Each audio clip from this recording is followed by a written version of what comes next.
подпредседателке. Тоа е. Кога се нема аргументи, се вадат ливчиња и се зборува за минатото. Прво некоректно од вас како жена да зборувате за, јас ќе именувам, пошто ми е познани Гордана Јангуловска, која што моментално е на излежување на казна затвор. Некоректна како жена спрема неја, затоа што ја осудивте. Затоа што ја осудивте за Мерцедес, кој што пред некој ден само го возевте германскиот председател.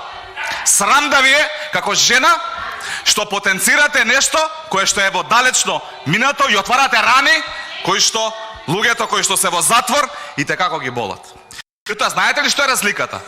Што не споменавте за Димитар Ковачевски, зошто не е во затвор? А крадел од Маđар Телеком и од Дојче Телеком. Зошто Димитар Ковачевски не е во затвор? Затоа што отстапил поклон од 2 своји фирми на свој кум. Зашто он не е во затвор? Затоа што сте селективни, лицемерни и полни со омраза, која што извира од вашите очи. Уште еднаш, срам да ви е како жена. Колеги,